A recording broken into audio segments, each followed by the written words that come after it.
राष्ट्रीय आंदोलन की विरासत, ठीक है। लेकिन कोई भी संविधान केवल अपनी संविधान सभा के बूते नहीं बनता, ठीक है। सिर्फ संविधान बना दिया, संविधान सभा बना दिया आपने तो संविधान नहीं बना देगा वो। पीछे का अनुभव चाहिए, अनुभव, ठीक है। सबसे इम्पोर्टेंट चीज होता है अनुभव। ऐसे अनुभव से लोग गुजर रहे हैं, किस अनुभव से आप गुजरे हो, तभी आप उस तरह के डिसीजन ले सकते हो जो कि इस हित में हो, ठीक है। जैसे कि दलित के हित कौन अच्छे से समझ सकता है? जो दलित खुद रहा हो, जो उस तरह के माहौल से गुजरा हो। गांधी या अम्बेडकर में से दलितों के बारे में कौन अच्छे तरह से सोच सकता था, समझ सकता था? अम्बेडकर, क्योंकि वो दलित थे और उस माहौल से गुजरे थे, उस दर्द से गुजरे थे, इसलिए वो दर्द को अनुभव था उनको।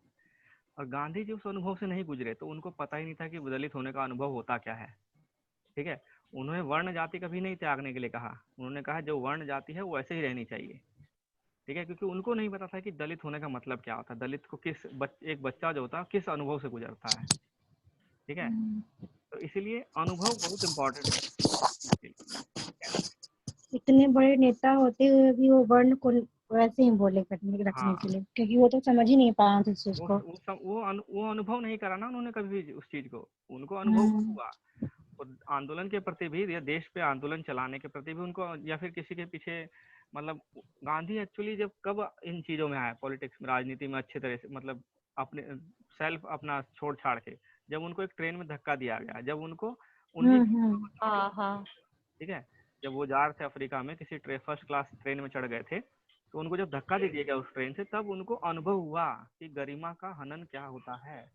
बट वो तो पहले ही हुआ था ना, वो तो पहले हुआ था। उसी वहीं से तो गांधी का वो अम्बेडकर शुरू के हुआ, वहीं से गांधी का। अम्बेडकर के पहले ही हुआ ना इनका।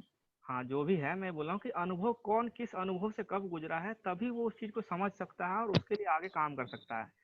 जो संविधान बना, तो संविधान बनने का मतलब ही नहीं कि संविधान सभा बना दी तो सभा संविधान बना देगी। संविधान सभा ने कैसा अनुभव किया था? तो जो हमारा देश जब राष्ट्रीय आंदोलन चल रहा था, वो पूरा अनुभव था ना, संविधान बनाने के पीछे वो अनुभव था।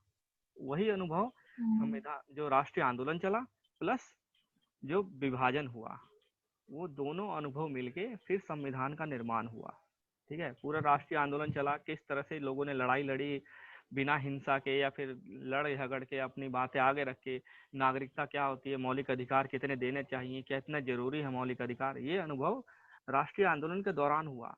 फिर धर्मनिरपेक्षता को लेकर जब विभाजन हुआ, तो इतना, उससे पहले भी कई बार दंगे फसाद हुए थे, तो पता फिर ये सोचा गया कि जो अल्पसंख्यक है उनको जब तक आप सिक्योरिटी या सुरक्षा का वो नहीं दोगे ना, इस सुरक्षा का एहसास नहीं दोगे, तब तक वो आपके साथ एक देश बनाने, एक देश की अखंडता की बात नहीं कर सकते, जब तक अल्पसंख्यकों की सुरक्षा नहीं दोगे।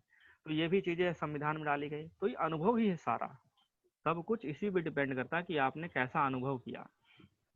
भारत की संविधान सभा कितनी विविधतापूर्ण थी, इतने सारे संविधान सभा में इतने तरह के सदस्य थे कि वो सामान्य ढंग से काम नहीं कर सकते थे, ठीक है, यदि उसके पीछे उन सिद्धांतों पर आम सहमति न होती जिन्हें संविधान में रखा जाना था। ये जो सिद्धांत थे जिनको संविधान में रखा जाना था, इन पे सहमति होनी चाहिए थी, आम सहमति होती है तभी संविधान बन पाता सामान्य तरीके से, ठीक है। नहीं तो सब आपस में लड़ते रहते, वो जो मेघालय से आया वो अपना अलग बोलता, जो नागालैंड से आया वो अपना अलग बोलता, जो हिंदू है वो अलग बोलेगा, मुस्लिम है वो अलग बोलेगा। तो कॉमन सिद्धांत तो होने चाहिए ना जिसपे सब आम सहमति रखे। हाँ भाई, कॉमन सिद्धांत क्या है? नागरिक के मौलिक अधिकार, मौलिक अधिकार सबको कॉमन। मिलने चाहिए, हाँ। इस तरह के कॉमन सिद्धांत होने चाहिए।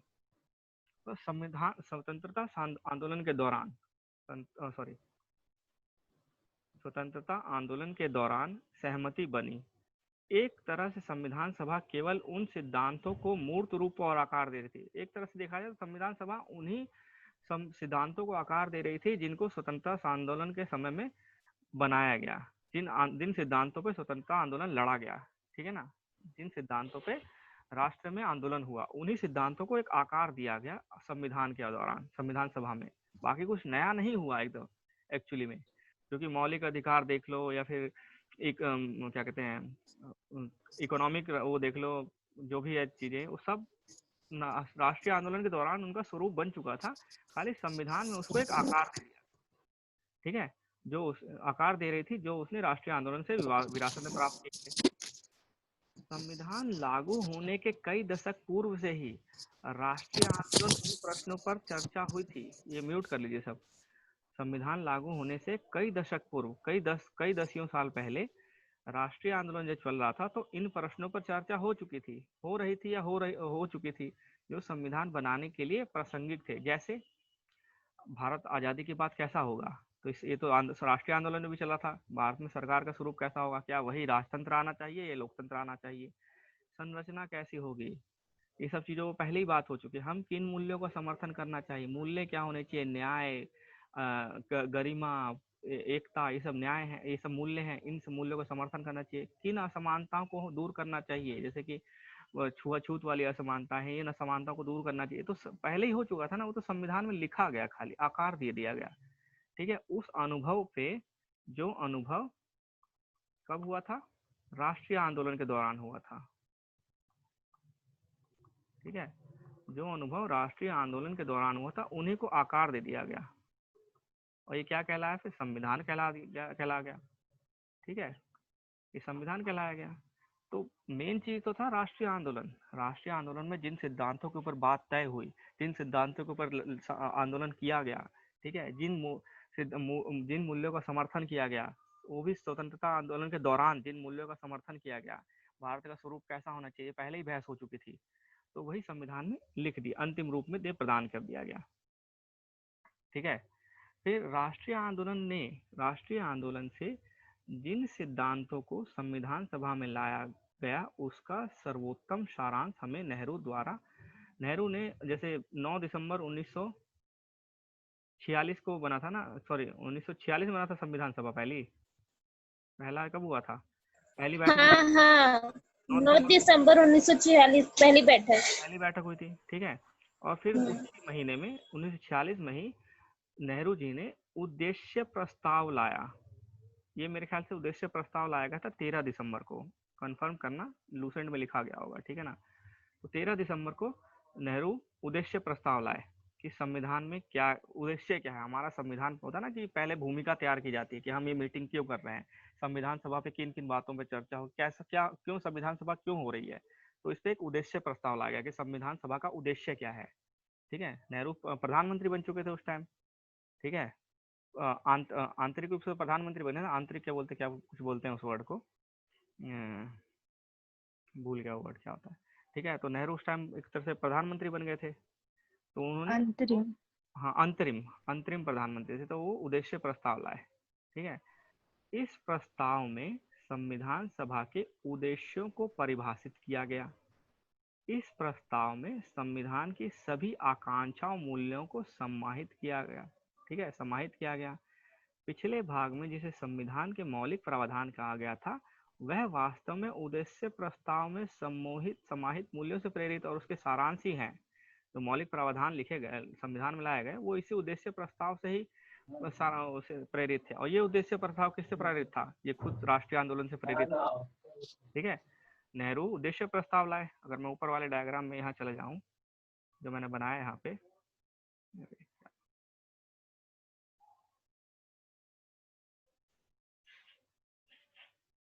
यहाँ राष्ट्रीय आंदोलन बनाया, राष्ट्रीय आंदोलन से क्या बना, फिर यहाँ अगर मैं कह सकता हूँ कि उद्देश्य प्रस्ताव हो गए। ये उद्देश्य प्रस्ताव किससे प्रेरित थे, राष्ट्रीय आंदोलन से प्रेरित थे। ठीक है, और ये उद्देश्य प्रस्ताव से क्या बना, फिर संविधान आगे बना, संविधान के मूल्य मिले यहाँ से। ठीक है, इसी प्रस्ताव के आधार पर, जो नेहरू प्रस्ताव लाया था, इसी प्रस्ताव के आधार पर हमारे संविधान में समानता, स्वतंत्रता, लोकतंत्र, संप्रभुता और एक सार्वजनीन पहचान जैसी बुनियादी प्रतिबद्धताओं को संस्थागत स्वरूप दिया गया। इसी के आधार पर, आधार क्या था, उद्देश्य प्रस्ताव। उद्देश्य प्रस्ताव का आधार क्या था, राष्ट्रीय आंदोलन। अतः हमारा संविधान केवल नियमों और प्रक्रियाओं की भूल भुलैया नहीं है, बल्कि यह एक ऐसी सरकार बनाने की नैतिक प्रतिबद्धता है जो राष्ट्रीय आंदोलन में लोगों को दिए आश्वासनों को पूरा करेगी। ठीक है, सिर्फ प्रक्रियाएं नहीं है संविधान में, बल्कि उसमें ये लिखा गया है ऐसी नैतिक प्रतिबद्धता, प्रतिबद्धता मतलब जिम्मेदारी। ठीक है, ऐसी नैतिक जिम्मेदारी है सरकार बनाने की, जो कि राष्ट्रीय आंदोलन में जिसकी मांग हुई थी। राष्ट्रीय आंदोलन में क्या मांग हुई थी कि भारत को स्वतंत्र किया जाए, भारत को लोकतंत्र बनाया जाए, ये सब मांगे थी। और ऐसी ही फिर इसको संविधान में उसी तरह लिखा गया।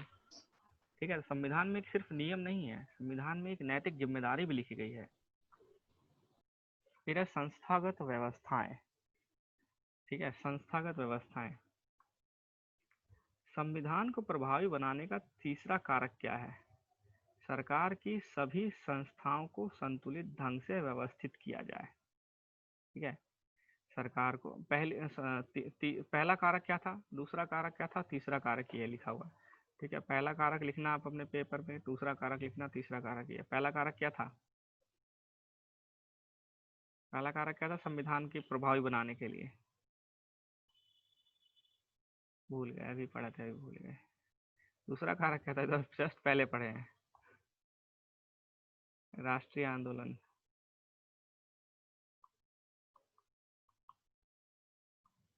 पहला कारक क्या था? स्वरूप। ठीक है, किस कैसे कहाँ कहाँ से प्रतिनिधित्व आए गए थे, प्रतिनिधित्व कैसे किया गया, उनका इलेक्शन चुनाव कैसे, उनको कैसे रखा गया। ठीक है ना। और तीसरा कारक क्या है प्रभावी बनाने का? सरकार की सभी संस्थाओं को संतुलित ढंग से व्यवस्थित किया जाए। सभी संस्थाएं जो सरकार की हैं उसको संतुलित ढंग से व्यवस्थित किया जाए। मूल सिद्धांत यह रखा गया कि सरकार लोकतांत्रिक रहे और जन कल्याण के लिए प्रतिबद्ध हो। मूल सिद्धांत ये है, बेसिक ओरिजिनल सिद्धांत यह है कि सरकार लोकतांत्रिक रहे और जन कल्याण के लिए प्रतिबद्ध रहे।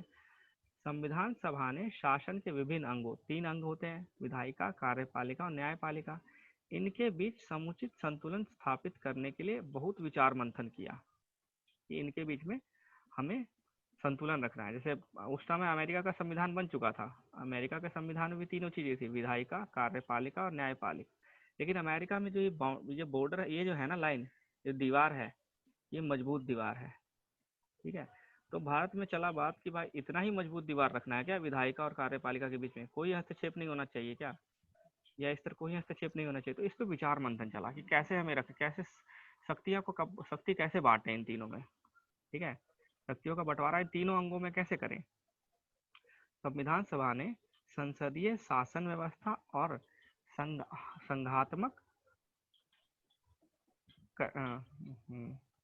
संघात्मक व्यवस्था को स्वीकार किया। ठीक है, संसदीय व्यवस्था, संसदीय व्यवस्था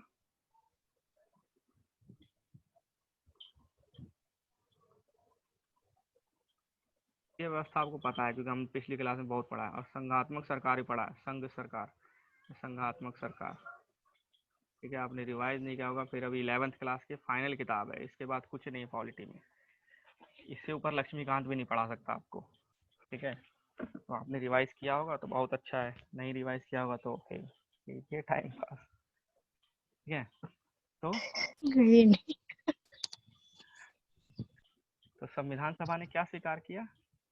संसदीय व्यवस्था को और संघात्मक सरकार को। अभी देखिए दोनों के अंदर क्या है ना, कि सिर्फ मेन चीज क्या है, एक तो सरकार में ऐसे बंटवारा कैसे हो, विधानसभा, कार्यपालिका और न्यायपालिका में ये बंटवारा कैसे हो सकती होगा, दूसरा बंटवारा कैसे हो नीचे तरफ में। ठीक है ना, केंद्र सरकार और राज्य सरकार, राज्य सरकार। इस तरह शक्तियों का बंटवारा कैसे हो और इस तरह शक्तियों का बंटवारा कैसे हो। गए फिर गए। ठीक है जी, चलिए आगे बढ़े। तो संसदीय व्यवस्था और संघात्मक रिकॉर्डिंग ऑन है, रिकॉर्डिंग। ये 1 मिनट रुको, मैं ना, तो संसदीय मजाक उड़ा रही है। संविधान ने क्या व्यवस्था स्वीकार किया? संसदीय व्यवस्था और संघात्मक व्यवस्था। किस लिए ये व्यवस्था है, क्या कारण था इन व्यवस्थाओं के लिए? कि समुचित संतुलन कैसे बना रहे, संतुलन कैसे बना रहे, उसको किसमें संतुलन बनाना था? संस्थाओं में।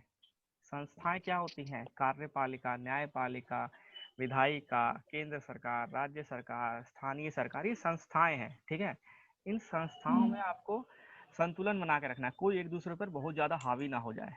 ठीक है, तो इसके लिए बहुत विचार मंथन हुआ कि हमको संसदीय शासन व्यवस्था चाहिए कि राष्ट्रपति शासन व्यवस्था चाहिए। जैसे कि अमेरिका में क्या है, राष्ट्रपति शासन व्यवस्था है, वहाँ राष्ट्रपति का चुनाव होता है पूरे देश में। ठीक है, एक ही व्यक्ति का चुनाव होता है। ठीक है, फिर वो व्यक्ति अपना चुन चुन के अपना मंत्रिमंडल बनाता है, वो अपनी तरफ से किसी को भी उठा लेता है। ठीक है, क्या राष्ट्रपति हाँ, क्या वैसा चाहिए कि संसद के हमारे यहाँ फिर जो चल रहा था, जिस हिसाब से चल रहा था ब्रिटेन में जो चलता है, या हमारे हिसाब से चल रहा था पहले से, वैसा चाहिए। ठीक है, तो हमने किसको चुना? संसदीय शासन व्यवस्था को चुना। फिर संघात्मक चाहिए कि नहीं चाहिए, केंद्रीय चाहिए कि विकेंद्रीकरण करना है, कितना केंद्रीकरण रखना है, कितना विकेंद्रीकरण रखना है, ये संघात्मक सरकार पर डिपेंड करता है, कितना संघ कितना मजबूत है। ठीक है ना, सब का बनाएगी संसदीय व्यवस्था और संघात्मक व्यवस्था, जो एक और विधायिका कार्यपालिका के बीच और दूसरी ओर केंद्र सरकार राज्य सरकार के बीच शक्तियों का वितरण करती है। मैंने बताया यहाँ पे इनके बीच में शक्तियों का वितरण और ऊपर नीचे शक्तियों का वितरण। ठीक है, संसदीय सरकार में इस तरह वितरण होता है और संघात्मक सरकार जब होती है तो इस तरह से वितरण होता है।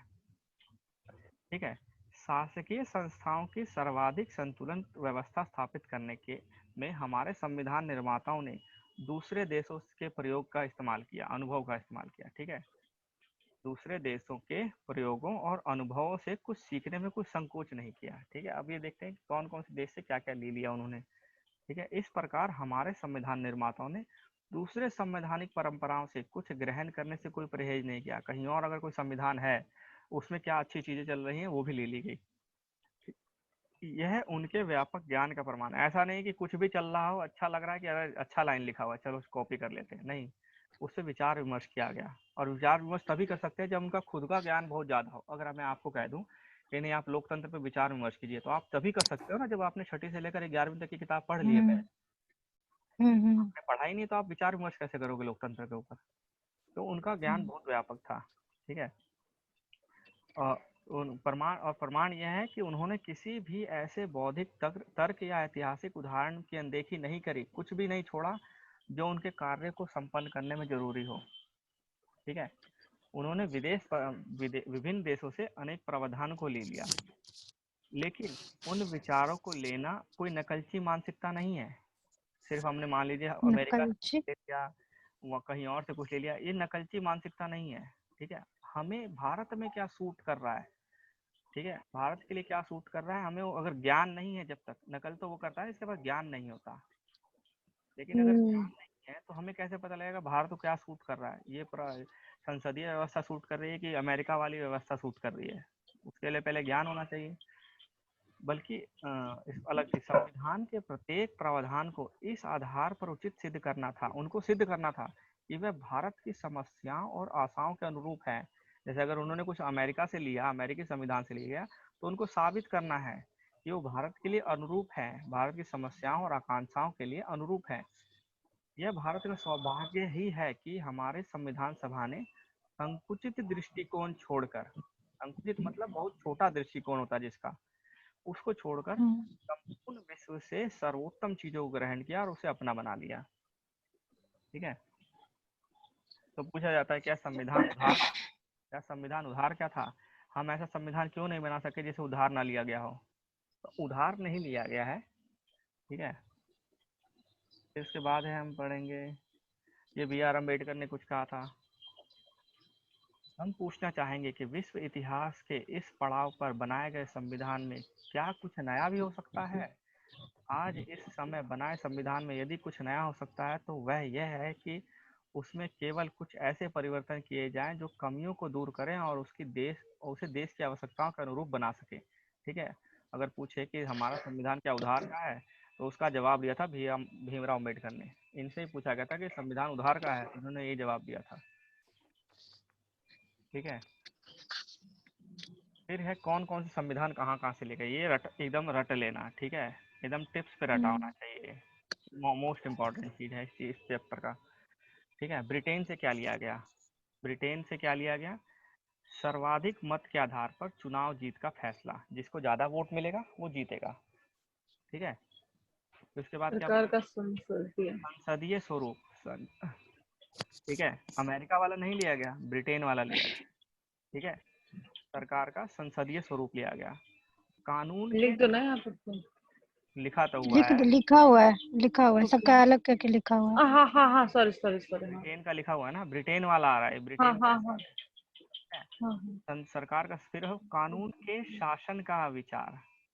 ठीक है, कानून का शासन होगा, कानून के आगे, कानून के शासन का मतलब क्या होता है? कानून के आगे सब बराबर है। ठीक है। फिर है विधायिका में अध्यक्ष पद और उसकी भूमिका। विधायिका में अध्यक्ष पद उसकी भूमिका मतलब क्या है? विधायिका का अध्यक्ष यानी स्पीकर, और उसका काम। ठीक है। विधायिका में अध्यक्ष का पद और उसकी भूमिका। उसके बाद है कानून निर्माण की विधि, ठीक है। इसको एक बार कंफर्म करूंगा, मैं अभी नहीं लिख रहा, स्पीकर नहीं है शायद ये, ठीक है। इसको कंफर्म करेंगे, इसको नोट कर लेना, याद दिलाना मेरे को, ठीक है। विधायिका में अध्यक्ष, वर्ड तो यही है लेकिन वो स्पीकर ही है कि कोई और है वो मुझे समझ में नहीं आ रहा। मेरे ख्याल से पीएम है मेरे ख्याल से यहाँ पे। विधायिका का अध्यक्ष तो ये होता है, ये तो कार्यपालिका का अध्यक्ष होता है। विधायिका का अध्यक्ष क्या स्पीकर होता है? स्पीकर तो सिर्फ एक लोकसभा का अध्यक्ष होता है ना। हाँ, विधायिका फिर तो विधायिका वहीं बैठते हैं ना, विधायिका का अध्यक्ष वही हुआ ना कौन? लोकसभा का, लोकसभा में। हाँ, लोकसभा सिर्फ विधायिका नहीं है ना, राज्यसभा विधायिका नहीं होती क्या? दोनों है, ठीक है। ठीक है। फिर उसके बाद है आयरलैंड का संविधान से क्या लिया गया, ठीक है। आयरलैंड के संविधान से लिए गए राज्य के नीति निर्देशक तत्व, ठीक है। राज्य के नीति निर्देशक तत्व ये आयरलैंड से लिए गए हैं, ठीक है। और राज्य के नीति निर्देशक तत्व हम आगे के चैप्टर में पढ़ेंगे। फ्रांस से क्या लिया गया? स्वतंत्रता, समानता और बंधुत्व, भाईचारा। स्वतंत्रता, समानता और बंधुत्व, ठीक है। फ्रांस से यानी फ्रेंच रेवोल्यूशन से या फ्रांस के संविधान से, दोनों में से कुछ भी पूछ सकता है, ठीक है। यही पूछ सकता है फ्रांस के जो आंदोलन हुआ था उससे या फ्रांस के संविधान से, दोनों से आंसर यही होगा, ठीक है। स्वतंत्रता, आजादी, समानता और बंधुत्व। अमेरिका से क्या लिया गया? मौलिक अधिकार, ठीक है। फिर दूसरा क्या है? न्यायिक पूर्वानुकूल पुनर्वालोकन, दोबारा से न्यायिक जांच, जैसे एक बार न्याय हो गया उसको दोबारा उस पर देखना है। न्यायिक पुनरावलोकन क्या होता है? पुनरावलोकन क्या होता है? जैसे जजेस ने कोई फैसला दे दिया, जज ने कोई फैसला दिया, सुप्रीम कोर्ट के जज ने कोई फैसला सुना दिया, हाई कोर्ट में जब उसका भी होगा। नहीं सुप्रीम कोर्ट का फिर हाई कोर्ट में क्यों जाएगा जी? एक बार फिर से वहाँ कंफर्म करने के लिए। आप उल्टा क्यों ले जा रहे हो? सुप्रीम कोर्ट से नीचे काहे ले जा रहे हो? मैंने बोला ओहो, sorry sorry sorry, district high court court था, में। डिस्ट्रिक्ट कोर्ट से हाई कोर्ट गया, हाई कोर्ट से सुप्रीम कोर्ट गया, सुप्रीम कोर्ट ने फाइनल दे दिया, फाइनल फैसला सुना दिया। हाँ, नहीं नहीं, सुप्रीम कोर्ट को ही हम ये समझ रहे थे। सुप्रीम कोर्ट ने अगर फाइनल फैसला सुना दिया उसके बाद कहाँ जाएगा वो? तो वो कहीं भी दोबारा, नहीं, नहीं वो तो नहीं, सबसे सीनियर है। दोबारा सुप्रीम कोर्ट जा सकता है, और उस केस में सुप्रीम कोर्ट अपने जजमेंट का, ठीक है, या दूसरी कोई उसका पुनः उस पर पुनः विचार कर सकती है, ठीक है, पुनः उस केस को देख सकती है, ठीक है। जुडिशियल रिव्यू होता है, ये भी मैं गलत बोल रहा हूँ, ठीक है। एक मिनट सोचने दो।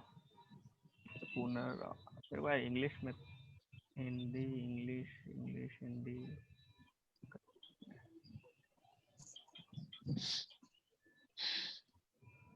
एक मिनट देना, ठीक है।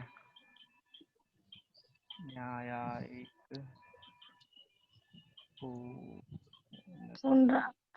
पुनरावलोकन से तो समझ ही रहे हैं, फिर से उसको ये करना, समीक्षा करना। फिर से समीक्षा करना या पुनः, दोनों अलग अलग तो वर्ड नहीं है ना, क्योंकि रीएनालाइसिस। वो तो ठीक है।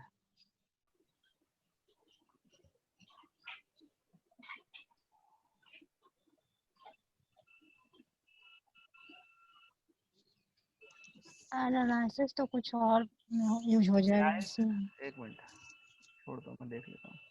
न्यायिक पूर्वालोकन अथवा देश जुडिशियल रिव्यू होता है, जिसके अंतर्गत कार्यकारिणी के कार्यों की न्यायिक द्वारा पुनरीक्षा का प्रावधान है, ठीक है। उस शक्ति से है जिसके बल पर विधायिका द्वारा, ठीक है, मैं गलत बोला था, ठीक है ना, वो चीज़ नहीं है, ये अलग चीज़ है, ठीक है। करेक्ट कर लो इस चीज़ को कि ये वाला चीज़ नहीं है, पुनर्वालोकन ये नहीं होता। हिंदी में थोड़ा कंफ्यूजन हो गया था, इंग्लिश में सही वो लिखा है मैंने, जुडिशियल रिव्यू होता है। उसमें क्या होता है ना कि देखो, मैंने बताया था कि तीन हिस्से होते हैं सरकार के, तीन अंग होते हैं, विधायिका, कार्यपालिका, न्यायपालिका। न्यायपालिका। न्यायपालिका का काम होता है न्याय न्याय का देखना, जैसे उसके पास कोई व्यक्ति गया तो उसको देखना। लेकिन अगर मान लीजिए कार्यपालिका ने कोई कानून बनाया, कार्यपालिका ने कोई कानून बनाया या कोई ऑर्डर पास किया, ठीक है, कोई ऑर्डर आदेश दिया, इसका न्यायपालिका द्वारा समीक्षा करना या देखना कि ये सही है कि गलत है, इसको बोलते हैं न्यायिक पुनरावलोकन। ठीक है, कार्यपालिका के कार्य को की समीक्षा करना, कार्यपालिका ने जो काम कर रही है उसकी समीक्षा करना। जैसे कोई कानून अगर बनाया कार्यपालिका ने, उसकी समीक्षा न्यायपालिका कर सकती है, लेकिन न्यायपालिका के पास उस तरह वो जाना चाहिए ना, कोई अपील करेगा तो कर सकती है। ठीक है, तो इसकी कानून का समीक्षा करना है ना, समीक्षा मतलब जो कानून बनाया, जो कानून बना है उसका फिर से अगर कार्यपालिका ने कानून सोचना बनाया, विचारना उस पे। हाँ वो कानून सही है कि गलत है उसका रिव्यू करना, हाँ। वो होता है। तो उसकी शक्ति कहाँ से मिली है? अमेरिका से मिली है। और न्यायपालिका की स्वतंत्रता आज़ादी की कहाँ से मिली है? ये भी अमेरिका के संविधान से मिली है। कनाडा से क्या मिला है? एक अर्ध संघात्मक सरकार का स्वरूप, यानी सशक्त केंद्रीय सरकार। जो केंद्र कितना पावरफुल है, केंद्र शक्तिशाली रहे, केंद्र शक्तिशाली हो, ये कहाँ से मिला है? ये कनाडा से मिला है। सशक्त केंद्रीय सरकार वाली संघात्मक व्यवस्था, संघ के अंदर केंद्र ज्यादा शक्तिशाली हो, ये कनाडा से मिला है हमें। संघ के अंदर क्या होता है? कुछ शक्तियां केंद्र के पास रहती हैं और कुछ शक्तियां राज्य के पास रहती है। ठीक है, संघ में क्या होता है? कुछ शक्तियां केंद्र के पास रहती हैं और कुछ शक्तियां राज्य के पास रहती हैं। ठीक है, लेकिन कनाडा साहब में क्या होता है? संघ ज्यादा महत्व, केंद्र जो है वो ज्यादा ताकतवर है, तो हमें भी वहीं से ये ले लिया गया, कनाडा से हमने, भारत ने बोल लिया और हमारे यहाँ भी केंद्र ज्यादा ताकतवर है। ठीक है, हमारे यहाँ भी केंद्र जो है राज्य से ज्यादा ताकतवर रहता है। फिर जो अवशिष्ट जो शक्तियां जो बच गई वो किसके पास जाएंगी? इसका सिद्धांत भी यही है कि केंद्र के पास जाएंगे। तो ये भी कनाडा से लिया गया है। तो कनाडा में केंद्र बहुत शक्तिशाली रहता है। ठीक है, तो ये कनाडा से लिया गया है। बाकी आपको लूसेंट में या फिर कार्ड मिल जाएगा, बाकी और जगह साउथ अफ्रीका से क्या लिया गया, ऑस्ट्रेलिया से क्या लिया गया, ये सब चीज़ें हैं, तो आप उसमें से पढ़ना। ये मेन चीज़ें थी। निष्कर्ष क्या निकलता है कि संविधान निर्माताओं की बुद्धिमत्ता और दूरदृष्टि, बुद्धिमत्ता और दूरदृष्टि का प्रमाण है कि देश को ऐसा संविधान दे सके जिसमें जनता द्वारा मान्य आधारभूत मूल्य और सर्वोच्च आकांक्षाओं को स्थान दिया गया। यही कारण है कि जिसकी वजह से इतनी जटिलता से बनाया गया संविधान न तो केवल अस्तित्व में है बल्कि जीवन सच्चाई भी है। ठीक है, जबकि दुनिया के अनेक संविधान कागजी पंथों में ही दबे रह गए। भारत का संविधान एक विलक्षण दस्तावेज है जो अन्य अनेक देशों और खासतौर पर दक्षिण अफ्रीका के लिए प्रतिमान हो गया। 3 वर्षों तक संविधान बनाने की प्रक्रिया का मुख्य उद्देश्य यह रहा कि ऐसा संतुलन संविधान बनाया जाए जिसमें संविधान द्वारा निर्मित संस्थाएं जो है अस्त व्यस्त ना हो जाए। ठीक है, बल्कि लोगों की आकांक्षाओं को एक लंबे समय तक संजोए रखें। उसके बाद ही खत्म हो गया चैप्टर। ठीक है, फिर भारतीय संविधान में अधिकार, मौलिक अधिकार शुरू हो जाएंगे कल से आपका। ठीक है, ठीक है जी। और एग्जाम नज़दीक है, थोड़ा सीरियस हो जाओ, मजाक